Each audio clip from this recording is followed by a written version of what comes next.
Well, it's one hell of a week when you get to see Flume and Odesza release tracks at the same time. Those are two of the artists that, you know, made me fall further in love with the scene than I already was. So exciting week. Got the hoodie out, and yeah, let's get into it.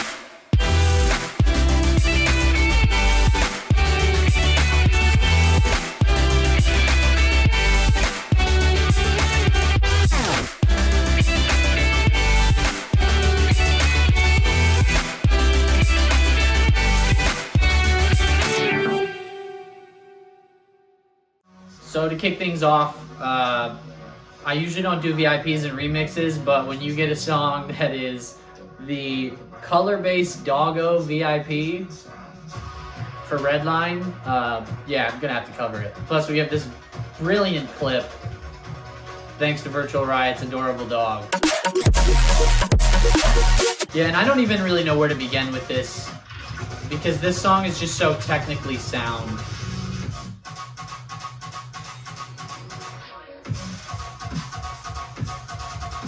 And I would be making an ass out of myself trying to describe some of the sound design. Like, this is just so over my head, but you hear it and you just know it's impressive, right? Yeah, and this song is just like a hot potato of rhythmically diverse sound design and just like mixed to unapologetic perfection. Like, just when you think the original couldn't be outdone, he drops this. Special guy, special producer. Keep going, Val. Losing my mind. Tritonal and HALIENE just really hitting their stride on this one. There are a lot of songs that could be constructed in a similar fashion, but would sound a lot less authentic. And I think they just really nailed this one. Intro's real slow to progress. And then when you hear this lead kind of come in, it just gives you faith that the song's going in the right direction. Massive sound. Mix sounds great. No complaints. Just pure serotonin with this one, you know? And then who better to sing on this one, right? Because her voice just kind of demands that really large, open arena feel. I just really think they nailed the dynamic on it. So, Lost Without You, Nurko, Crystal Skies, and KnownasNat. I like this one a lot, but I was a little underwhelmed by drop 1.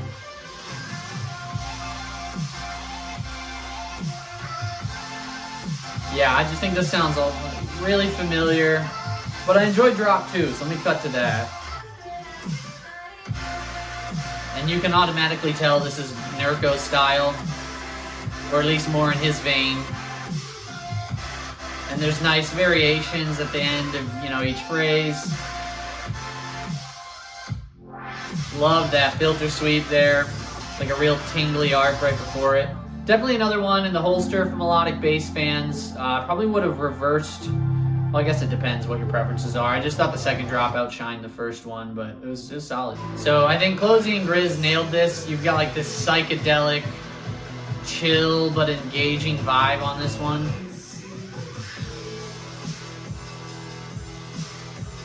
Yeah, it just feels like smooth. Everything feels like polished. Kind of flows all together. And then I like you get, you know, Clozee's kind of signature with like these like tribal, almost like jungle feel in the bridge here. And then coming up to the second drop, right around 2 minutes, 18 seconds, we get a little taste of somebody who shall not be named anymore. If you know the sound, you know the sound. Makes me miss that, no lie, but yeah, just nailed the vibe on this one. Griz really has a style that lends itself to so many harmonious collaborations. Like, I don't know what that is. It just kind of works with a lot of different artists' styles. Kubrick, By Your Side. Usually these just kind of, you know, blend in, but I actually kind of found this one engaging. The melody's very catchy. Vocalist is solid. So if you're led into this big room, yeah, drop could have been a little longer, but it's a fun one.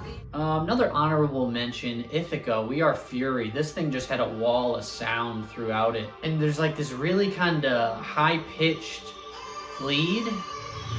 And usually I find like, you know, like super high-pitched stuff can be pretty unappealing, but they made it work. Yeah, I think it fits because it lines up nicely with that real, you know, thick, rich bass line, but yeah, I don't know, we've got kind of like a weird hybrid trap feel to it. It's nice. Zeke Beats, Air, who, if you haven't seen Zeke Beats, one of the most talented scratch artists I've seen. And this song just goes to show you that he's also a producer, because this shit slaps. That is incorrect. Yeah, I just love this. It's got like this real glitchy, bassy, kind of minimalistic feel to it. Actually, I don't even know if I want to use the word minimalistic. That's not really the vibe. Oh man, those are so tight in there. Yeah, Basshead should appreciate that one. Truth be told, I almost forgot to record this song in the recording, so that would have been embarrassing given the hoodie. I think everybody can resonate with the fact that they were terrified. You know, the song title was a message, but... And it could be, like, this could be, like, what, their last album and the intro to it, but at least it's not the last song. I think we've confirmed that much. You know, thoughts on this one? Shit, what do I think of this one? I've heard it twice now.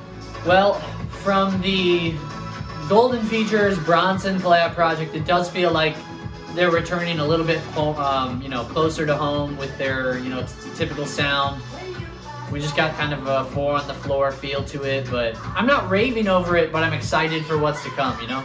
I think another cool thing to note with this song is it lends itself to a lot of natural instrumentation, which has kind of been their approach, at least when touring anyways.